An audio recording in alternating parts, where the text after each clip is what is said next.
Good afternoon, good morning, good evening, everyone. My name is Vesselin Popovsky, the Vice Dean, and I will chair the next session of the conference. And the panel theme is Global Law Teacher, the New Professional Identities. We have 4 speakers in this panel. They're all very distinguished and essential to the discussion on the excellence of teaching in law. Briefly, it's Professor Dr. Thalia Kruger from the Faculty of Law of the University of Antwerp in Belgium. She's the academic coordinator of the Faculty of Law. Professor Dr. William Treanor is the executive president and dean of the Law Center, and as well Paul Regis, Dean Leadership Chair of the University of Georgetown in Washington, D.C. Professor Dr. Lisa Webley is the chair of legal education and research and head of the Birmingham Law School, University of Birmingham in the UK. And last but not least, Professor Dr. Roman Yankovskiy, who is the deputy dean of the Faculty of Law in the Higher School of Economics in Moscow. The university is also granted the status of National Research University. So the topic we have today is Global Law Teacher and New Professional Identities. So effectively, we will be talking about what makes excellence in law teaching. There are many studies that show that characteristics such as stimulation of interest, clarity, knowledge of subject matter, preparation and organization, enthusiasm of the subject makes the best teachers. Some studies like Sarah Moore and Neil Quall in 2007 focused on asking alumni, former students, to recall experiences of excellent teaching and found that most of them mention attributes rather than actions. Former students focused on the importance of concepts such as belonging to community, being understood and cared about, being welcome and respected as members of the class. Moore and Cole also concluded that the dominant message relates excellent teaching more to something that we are rather than something that we do, attributes rather than actions.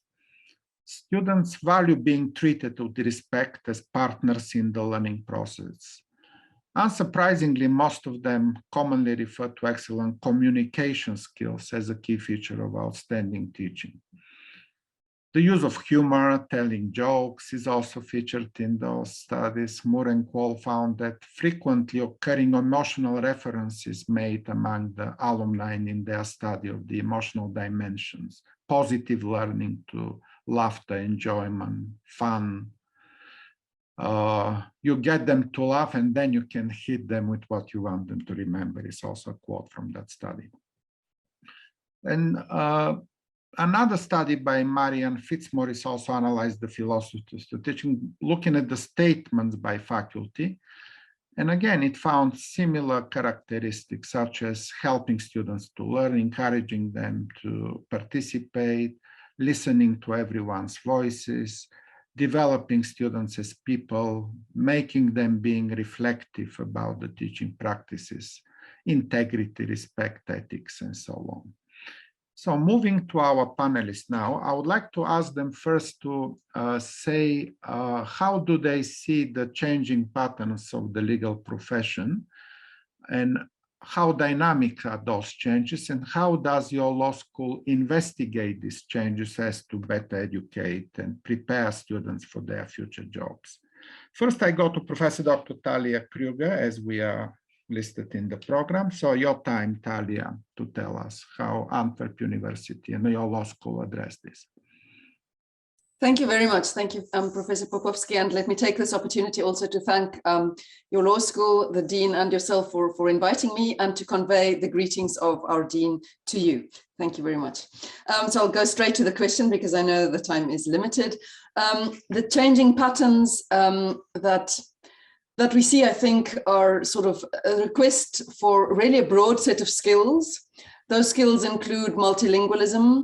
In our specific context in Belgium, people would in the past have had to know Dutch and French, but now they would also have to know English, and that's becoming more and more important. And also the concept of working in a diverse environment, working in an international environment, being ready for the challenges of a law case not always being a domestic law case, but very often having international contacts, whether that be in a family law context or in a commercial context. I think that's really much requested of our of the students that graduate from our faculty.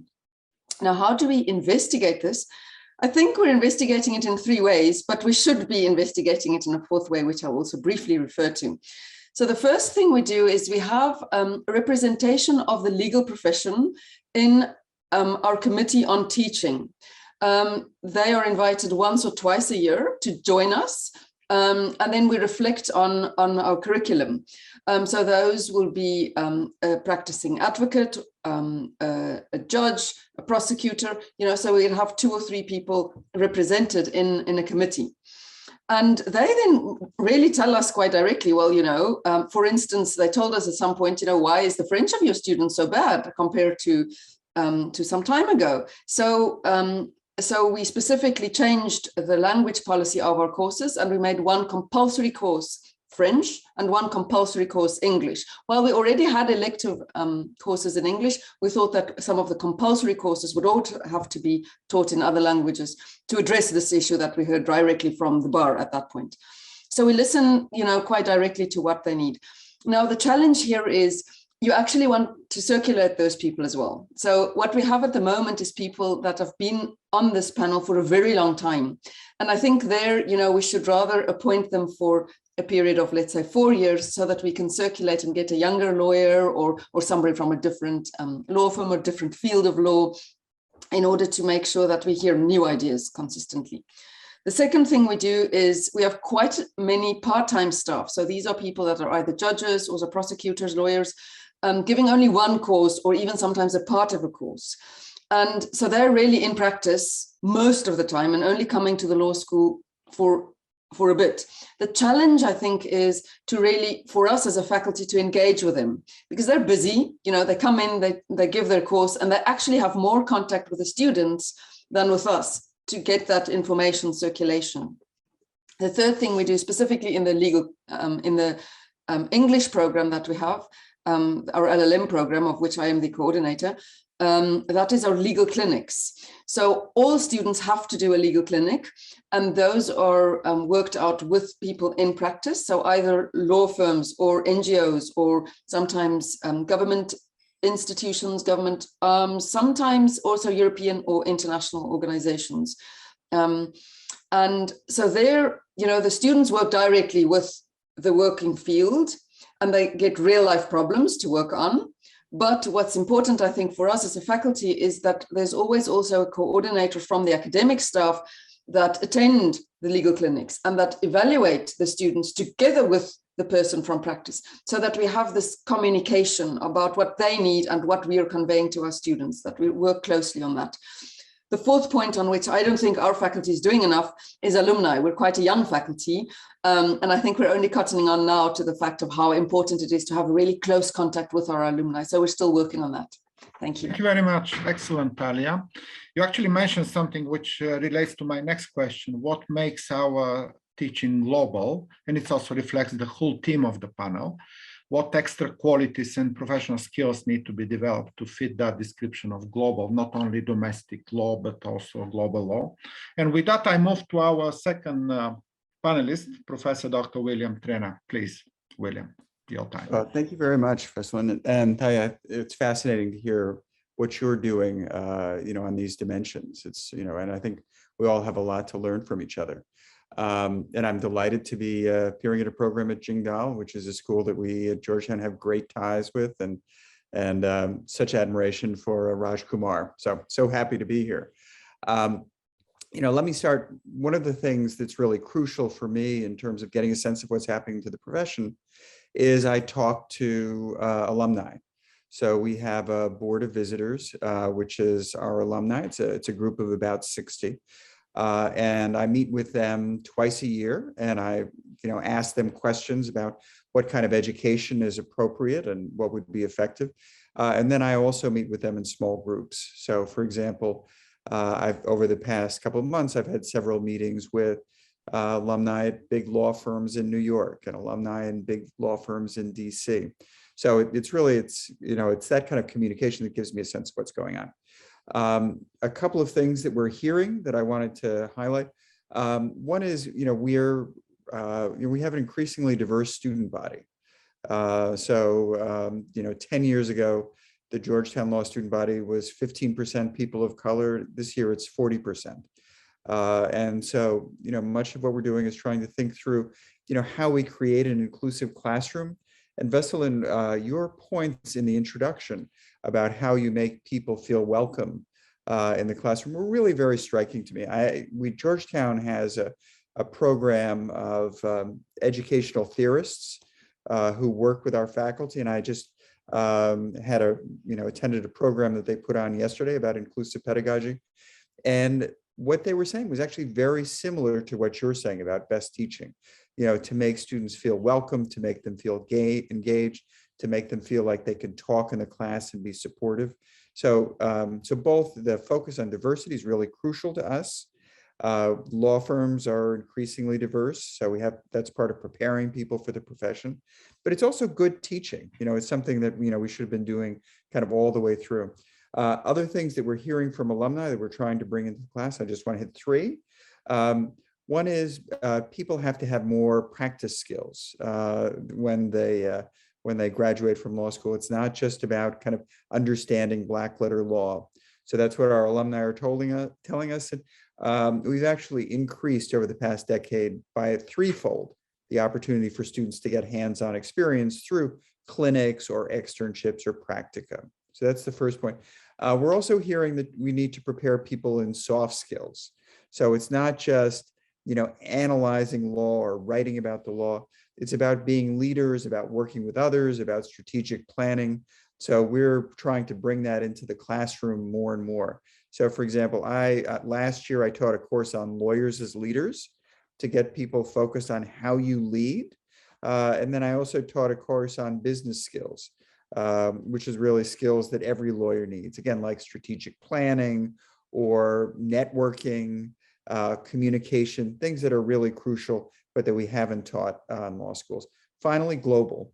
And again, actually this links in with the diversity, but people have to be able to communicate and work with people from very different backgrounds, very different legal systems.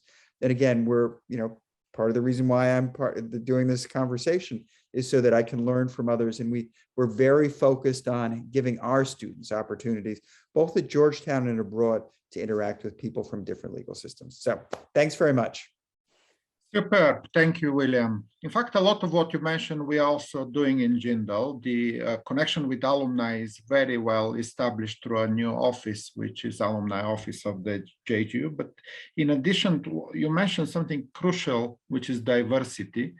And again, regularly we issue diversity reports. Every year we say what is the composition, not only of our students, but also of our faculty, administration, and all the rest of the staff. So focus on diversity really makes universities global, as you properly define it, William.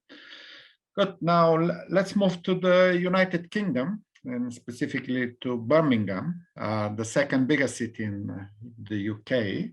My privilege to ask Lisa Webley to reflect and Birmingham is actually a place of a lot of diversity in itself. So how does Birmingham deal with global legal education, Lisa? Your time. Thank you very much, Professor Popovsky, and thank you very much to Jindal as well for inviting me. We've got a developing relationship with Jindal Global University. We're very proud of that, and it's really helped to enrich our curriculum over the summer, so thank you very much.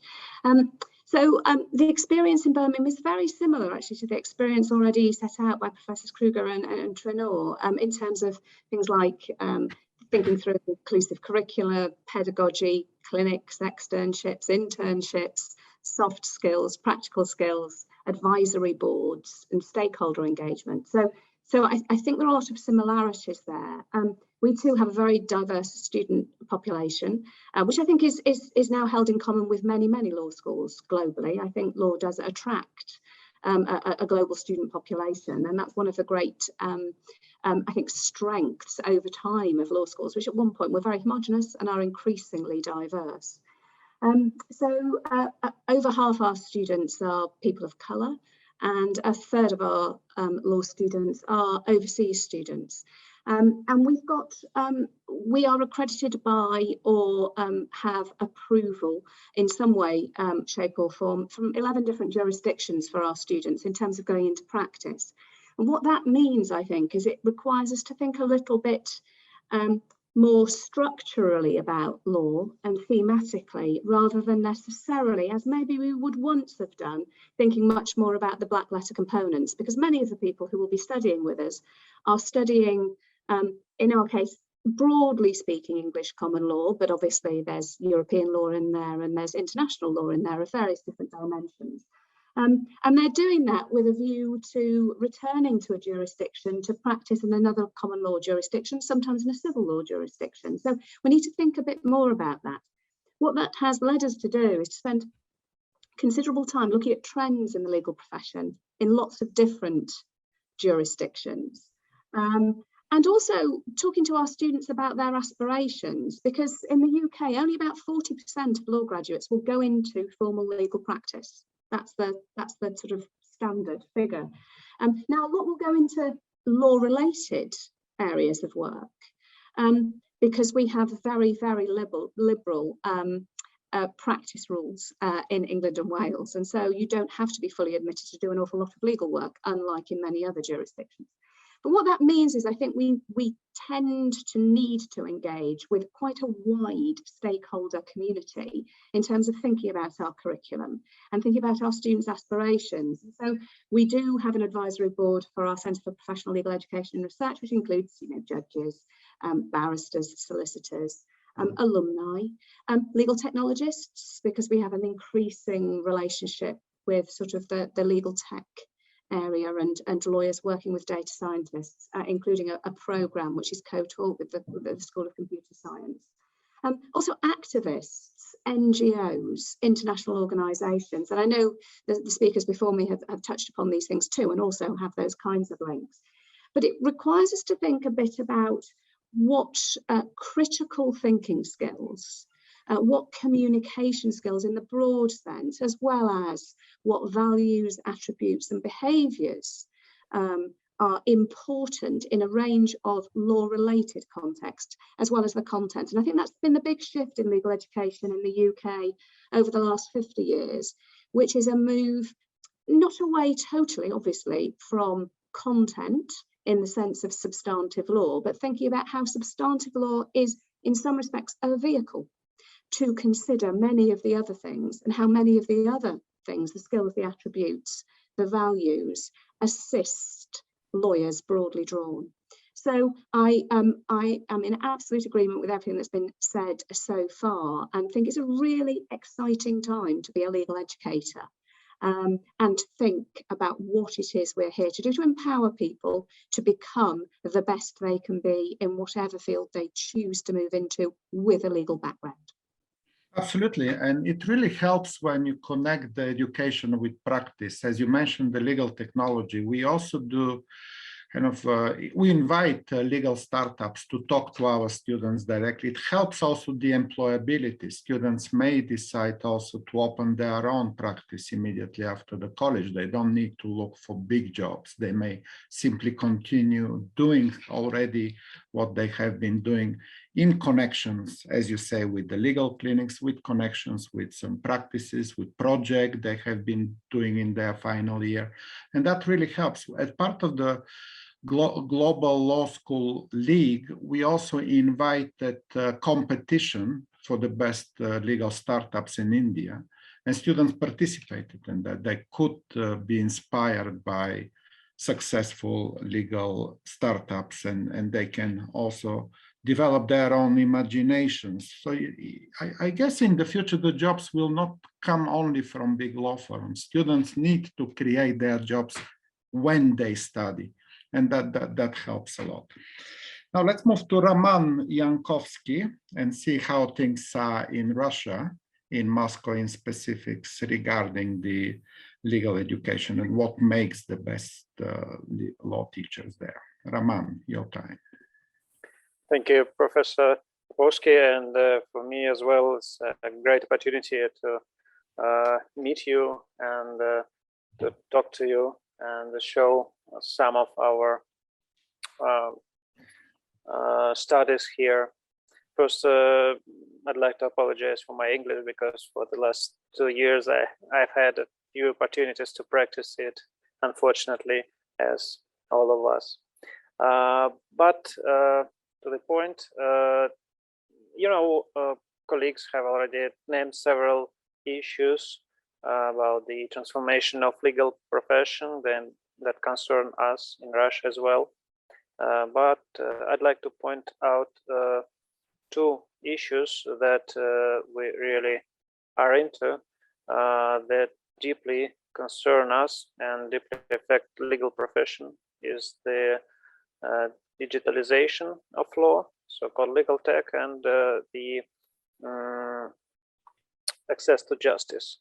And here in Russia we have a boom of legal tech, and I guess that Russian legal tech market is one of the fastest growing now among the world, and therefore we have this we can see it very closely how digitalization leads to automatization of routine tasks and filling out the forms, documents, paperwork that we most of our graduates did for years and years, and now we see that they are into completely different tasks, and they need completely different skills for that. And to reflect this in our curriculum, we have started several new programs in High School of Economics. We've started the legal plus tech bachelor program. So it's not a common thing as far as I know, because there are some master's degrees on legal tech in the world, but not bachelor's degree. And we decided to start this because our university is can be named the Progressive Law School in Russia. And actually, there was a tendency towards the math and natural sciences in the United States, in the USSR, and we actually have a good school of math, and in High School of Economics there is a big faculty of mathematics, and we decided to start teaching maths and computer science to lawyers. It's a big move, and we had a lot of objections from our students because now all of our bachelors have to learn programming, Python, data analytics, and programs disciplines like this. But let's see, we've just started. We need some maybe a few years to make the point and to print some articles on the topic.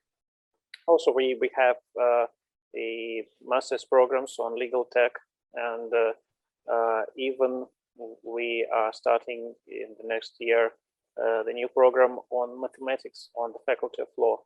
So it will be the first master's program in Russia on legal tech, and it will not be legal program at all. So the specialization of the program will be applied mathematics. Thank you. Thank you very much, Roman. And I can certainly agree with everything you say, because I'm one example of being a student in Moscow back 35 years ago, not in Vysshaya Shkola Ekonomiki, but in GIMO, the Moscow Institute for International Affairs. And if you want an example of diversity and someone who is part of that diversity was myself as a law student back in those days. And not only that, but when you mentioned digitalization, it brought to my mind another thing, because the first time I wrote the first essay on a computer was in Moscow myself, and going back to Bulgaria, to my country, where the education was a little bit not yet technologically developed. We really benefited from what means global teaching in Moscow, in GIMO at the time. So thank you for your answer. So we are moving to a little bit of a different discussion now about the faculty. I would like to ask everyone to reflect, what policies and practices does your law school, how do you encourage faculty development? What incentives, what research leaves and other grants you give to the faculty so that they develop as global law teacher? How do you understand the connection between excellence in research and excellence in teaching, which is crucial for the faculty development? We will go the same way with Professor Thalia Kruger to tell us how do you develop the faculty in Antwerp. Please, Thalia, tell us. Thank you very much. I think let me start by saying that I think a law teacher is not necessarily global in themselves, but it's the faculty that's global. So it's really, you know, the addition of the pieces, and I think one of the things is really to enhance that more, that sort of diversity in the faculty itself. And so what do we specifically do in terms of trainings? You know, there've been trainings on diversity, on implicit bias, on cultural sensitive communication. Those are the kinds of trainings that we've specifically offered to staff. And regarding how to you know, the excellence in teaching and excellence in research, I think there's a kind of overlap, obviously, in terms of the content. Like a really excellent scholar is excellent in their field, and they're very well recognized because they know the field of law, sort of the matter. But I think, as Lisa Webley said, you know, we need to sort of look more from a distance at these themes, at the legal fields, and look more in terms of themes of legal fields that go together. So, and I think with there's not an overlap is the areas that you've already referred to, you know, the value for the focus on the students and the focus on the process. So in terms of the process, the didactical skills, the ways of training, our university also offers specific training skills, and the focus on the students to try to engage them in the ways that you've said. And I think there, one of the things that I find very important is to focus on teamwork within the student population, and not to allow them to choose their own teams, but really to divide them into teams so that we actually make sure that the team in themselves is diverse, and that you don't have all the students that came from, for instance, this year we have 3 students in one class from Albania. You know, they're not allowed to work together, but they're divided into different groups. But what I have learned from my students as well is that they need our coaching and our help on how to work in a team. So, you know, it's not a question of the law teacher saying, oh, I have so many students, so instead of having 40 papers, I will just divide them in groups. So I have only 10 papers to mark. But it's really sort of guiding them through that process of how do we work together? And that is transferring the skills to them concerning communication, concerning, you know, dividing tasks, planning. I think the issues that have already been referred to by William earlier. Yeah, and then skills that I find particularly important in this context is also qualities of being open and not being too confident. You know, confidence is very often associated with leadership, but I think to become a really diverse law school and really engage in the diversity of the faculty and also of the students, we need to be less confident. and question ourselves, question the ways we speak, question the expressions that we've become used to, you know. And we have expressions, for instance, that refer to Cologne. But I mean, obviously, for a student that comes from Albania, what does it mean between Antwerp and Cologne? So, yeah, I think working on our own skills and transferring those skills also to the students in terms of how do we work in a team, how do we, how do we communicate with each other, how do we deal with our conflicts, because that is really something I have found that students struggle a lot with. Thank you. Thank you so much, Thalia. It reminds me, so I chaired a panel a couple of weeks ago where we had Richard Falk from Santa Barbara, who is now 91 years old. And then the question time, somebody said, let's give preference to the students instead of the faculty. And Richard replied to that, we are all students here. Even a 91 years old said, we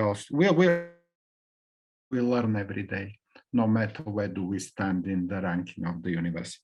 Thank you so much, Thalia. It's very good approach as you describe how to develop faculty training and bring together. We do a lot of research seminars where faculty share not only teaching experiences, but also their latest research, and our research deans are assembling those quite often, even weekly, during the semester.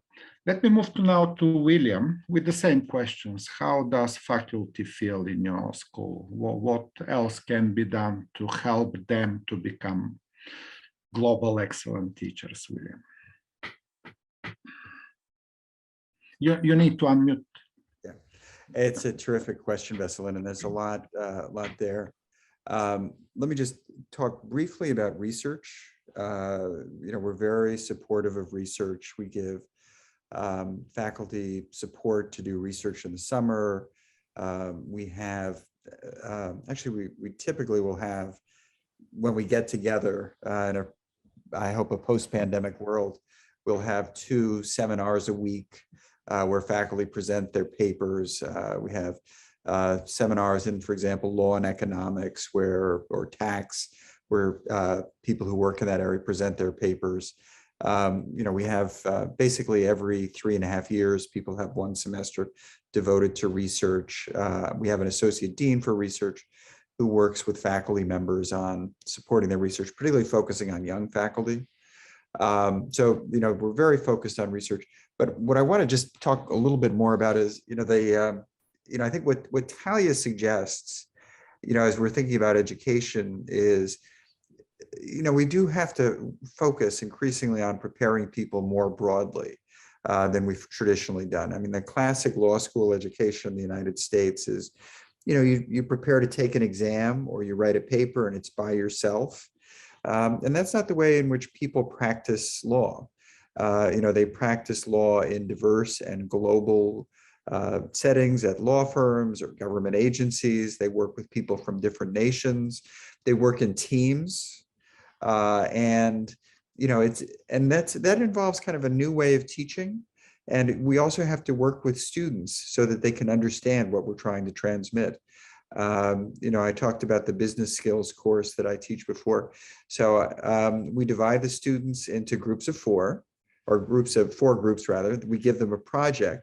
And I have to say, they don't really like the project base, because they don't like, they think, oh, I'm working really hard, but, Sam is not, and why is my grade going to be the same as Sam's, right? But in fact, in legal practice, if you're a team and you're writing a brief or you're doing a deal and Sam's not working, it's still, the result is going to be the same. You got to figure out some way to compensate for that or get Sam to work, right? I think we're now realizing that increasingly, and we're focusing on different ways to educate our faculty to both teach this way and decide how to assess this way. So we have a teaching committee. We have meetings with faculty where we discuss teaching techniques. I talked more about kind of the implicit bias pedagogy that our faculty is going through in different contexts. But it all involves kind of a new way of teaching, because it's about a new way of understanding law. Final point before I send it back to you, and it's global, right? People have to work, be prepared to work in global settings. So with people from different nations, different legal backgrounds, I think what we have focused on are, different initiatives to give people that experience. One example, and then I'll stop. We have a program in London with 8 law schools from around the world, where our students and students from Melbourne and Singapore and Asade, come together, and the faculty members are from around the world. And what it's really designed to do is to help them, work with people from different countries and different backgrounds and learn in that environment. So, but it's really part of kind of this broader reconceptualization that we're all about what it means to prepare lawyers in a global setting. So thank you. Absolutely. Thank you, William. You mentioned London, and it reminded me I spent some part of my life there, of 11 years. But also I was in the faculty of Exeter University in the United Kingdom. And just to tell Lisa that a lot of our faculty from Exeter moved to Birmingham. They probably found a better faculty development opportunities there. It was the Department of International Relations, not the law school. But certainly you have to tell us why Birmingham is so attractive for faculty, that we lost several of our best in Exeter and they moved to the faculty in Birmingham. Your time. Thank you. Well, that's good to hear from my perspective. I'm not sure I can reveal a great secret, but I can certainly talk through what we do in the law school. So we have a permanent staff body of about 85 faculty, and then we have a broader faculty beyond that, which takes us up to about 130.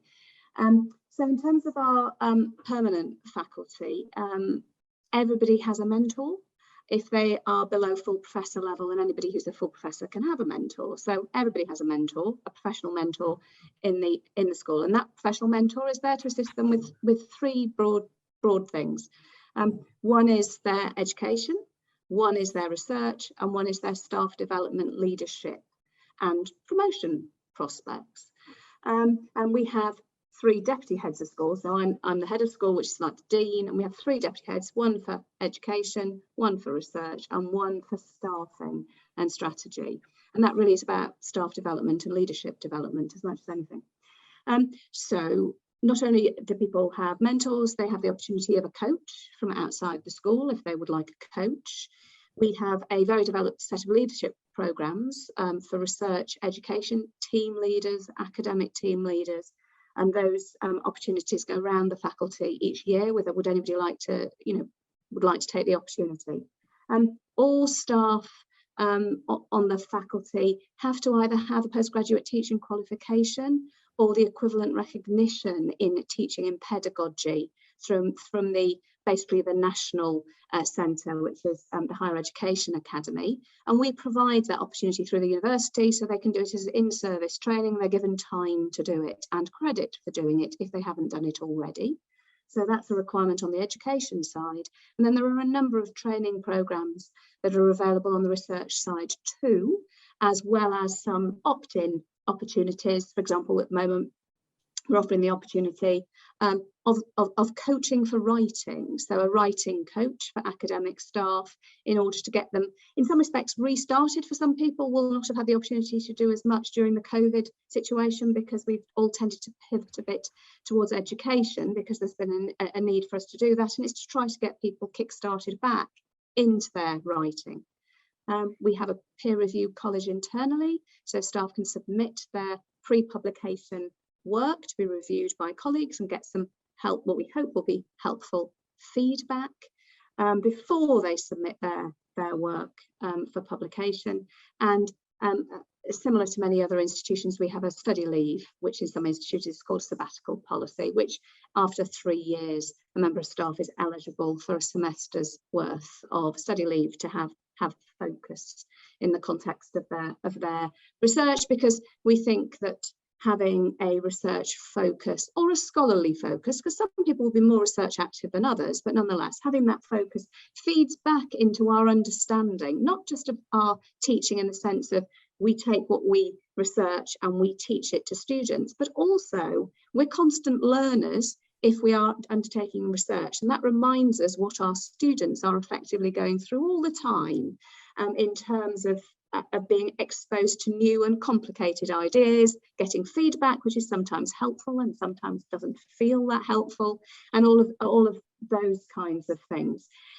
We have a staff seminar series as well, and it's split between those three components. So some of the staff seminars will be about people going through their research findings, giving papers. Some will be education, pedagogy, sharing best practice, sharing challenges, and some are about leadership and academic leadership, and themes that cross all of those things. So similar to the speakers before me in that respect. I suppose what we hope to do is to encourage people constantly to question their development and what they need from us as a school. What we can do to support them. So everyone has a small conference budget each year. It's never enough. But what other training do people need? What other opportunities do they want? How can we network people together to provide them with help? And I'm sure that's held in common with all of us in this panel today. But I think what it does is it encourages reflection, and through reflection we have the opportunity to improve, and that's what we want of our students, and it's what we want of our staff too. Thank you very much, Lisa. We also offer in Jindal quite generous support for the faculty. In addition to the annual research fund, where they can travel and participate in conferences, they can also develop big projects and be funded by the university through the university grants scheme. And faculty, particularly junior faculty, are very welcome to apply. Actually, it's an underutilized fund. We want more of our junior faculty to apply and get project money to develop their research. But also what we give is the incentive of publication award. If they publish, they got, including financial support for particularly Scopus publication, are considered to be important for the rankings of the university itself. So faculty have additional financial incentives to publish through the that scheme, the publication award. We're moving to Moscow, back to Roman Yankovskiy to tell us more about Higher School of Economics and how do they incentivize faculty to be excellent in their teaching. Roman, thank you. Please. Thank you for your question. And first of all, we now are experimenting in the area of so-called evidence-based legal education. And we work a lot with faculty to set the educational goals for their teaching, for their disciplines. Sometimes we include alumni to define these goals and define metrics for achieving those goals.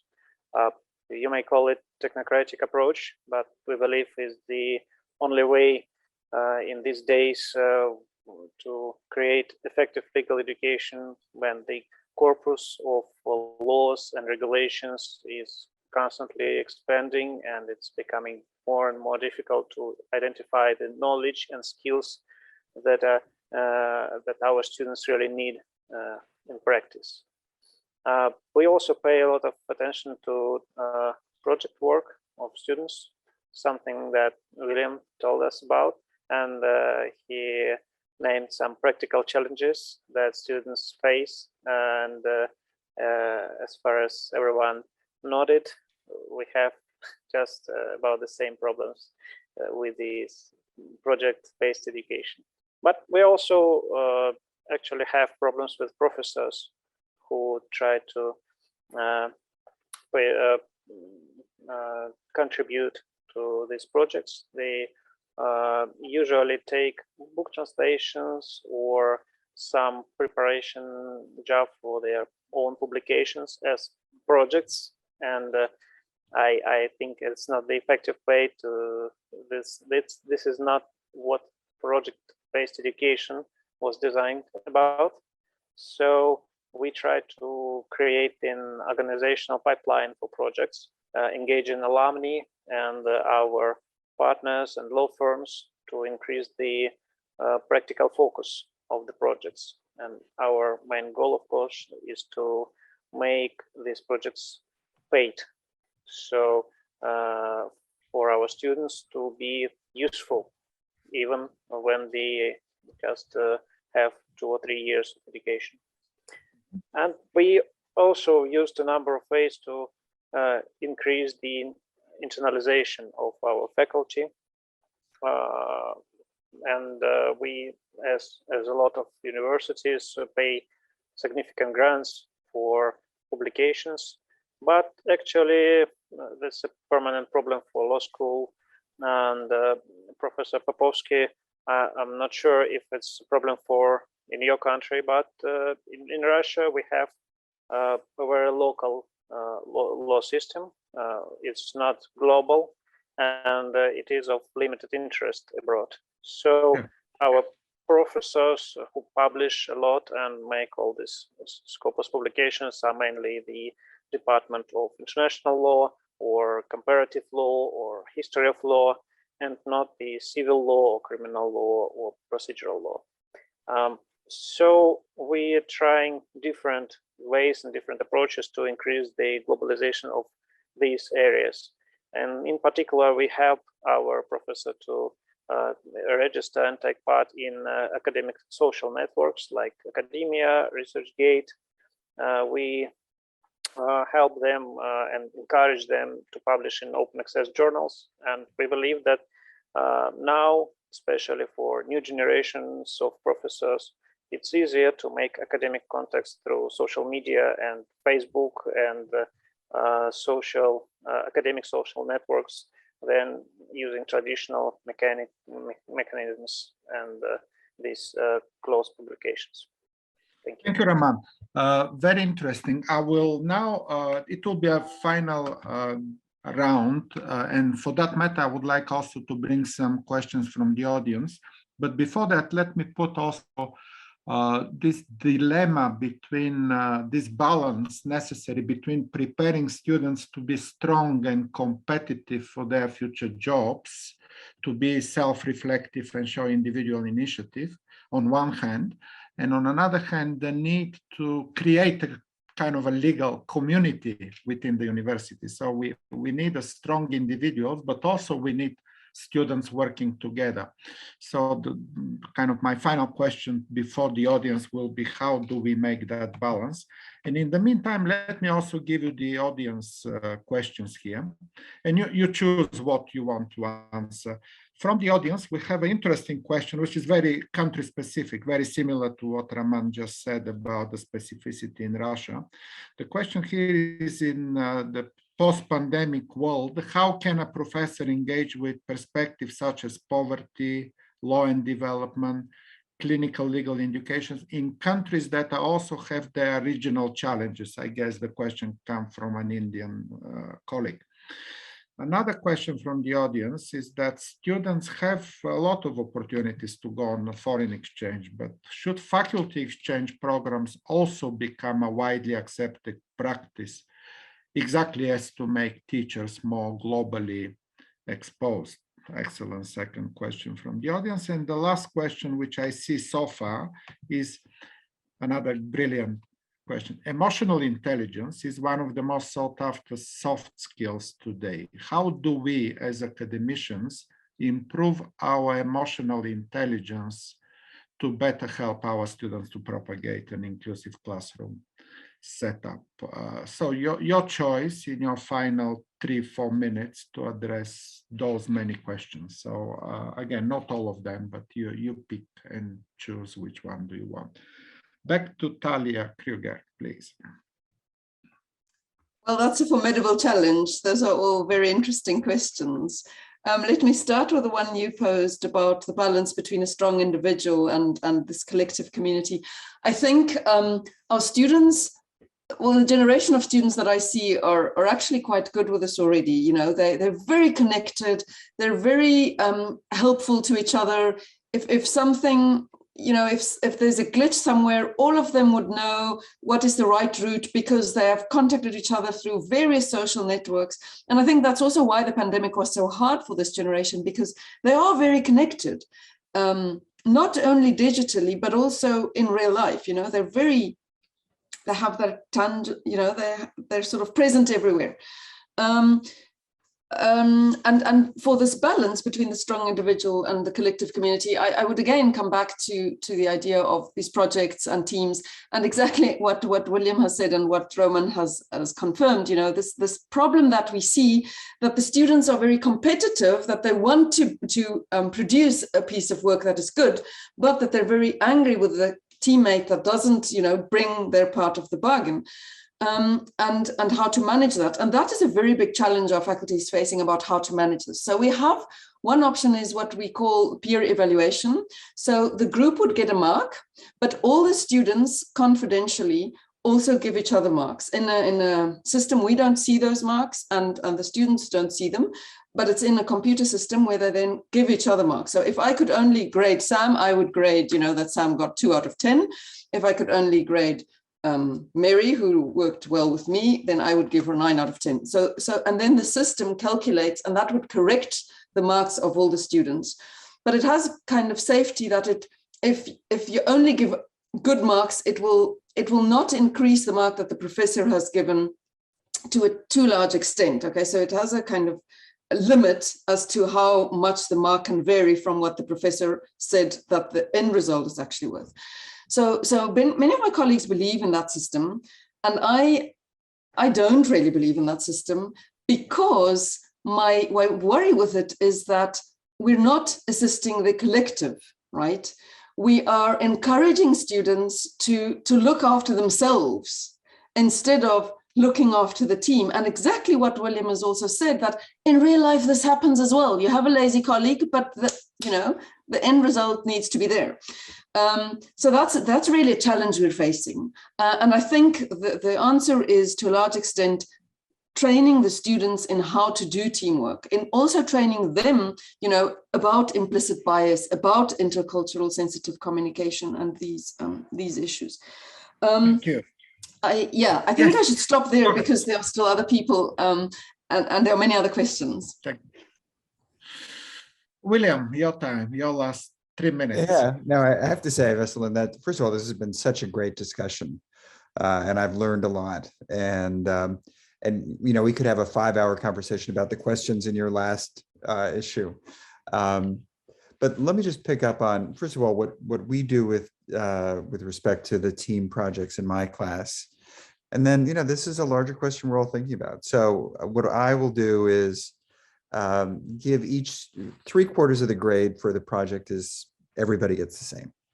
And then we give each student 25 points, and they grade everybody else on their team. 25 is the maximum. They have to divide them up, and they can't give 2 people the same grade. So that kind of forces them to think through kind of comparative contributions. And I don't know that that's the best, but that's what we're doing.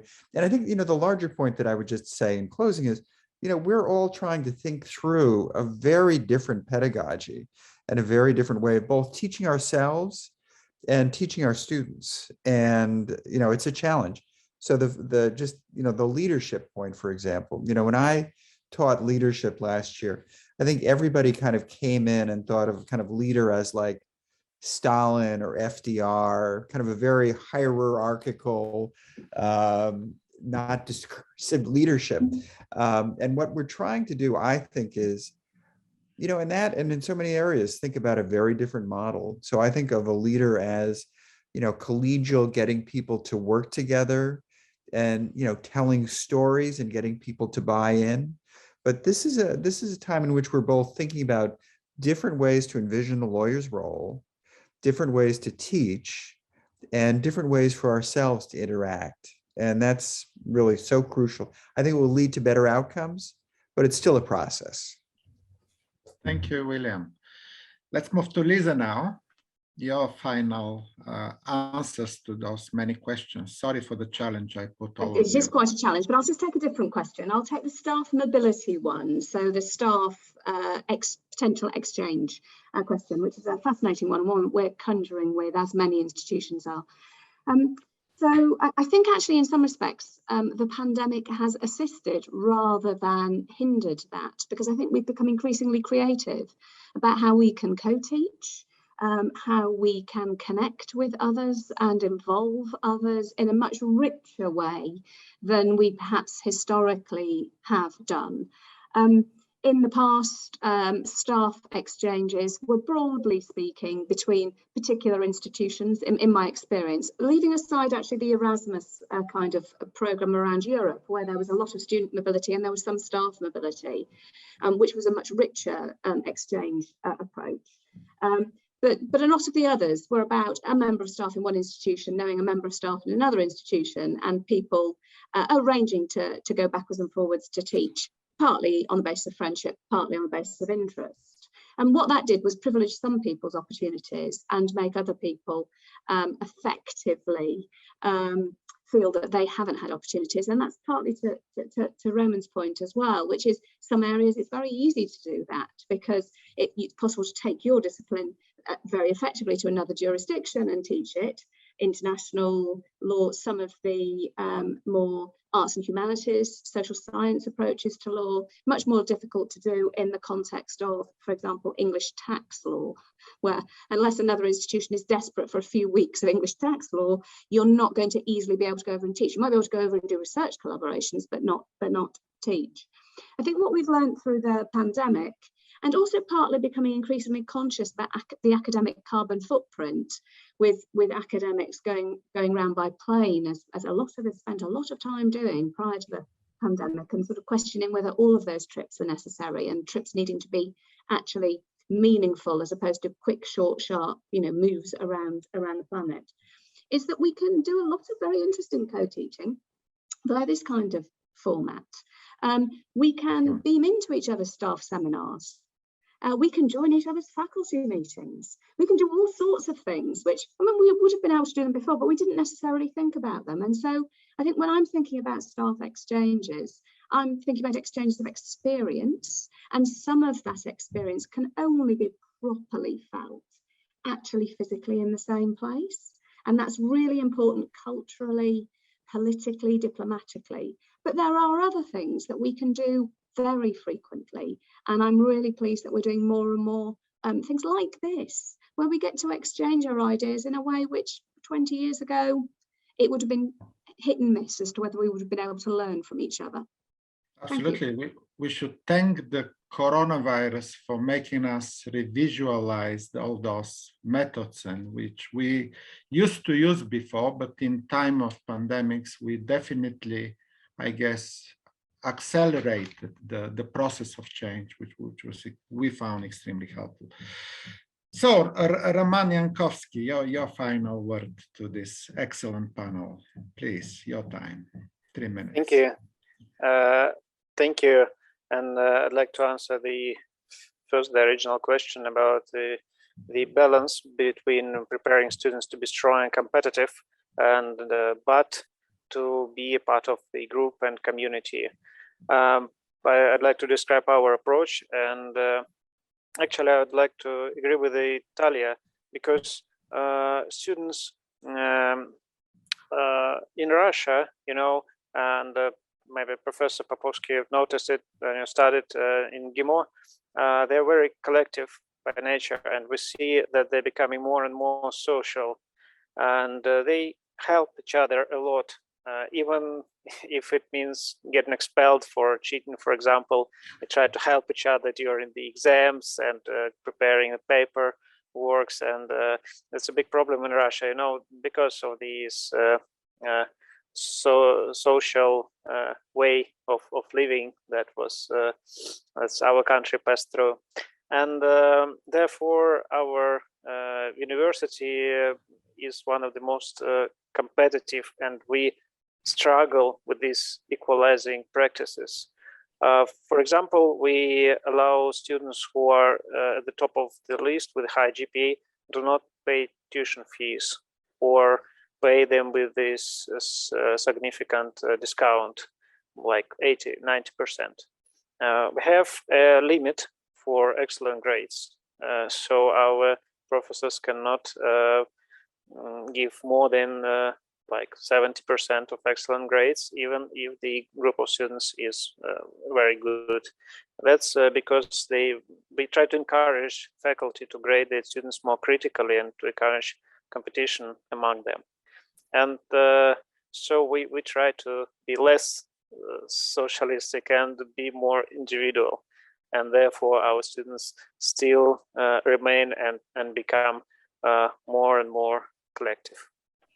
Спасибо, Roman. Thank you, everybody. I used to socialize a lot as a student in Moscow, but I didn't cheat at the exam, rest assured. But thank you, everyone. On this was wonderful panel. I felt immensely grateful, and everything you said was on the point, on time, and I think it was a wonderful discussion.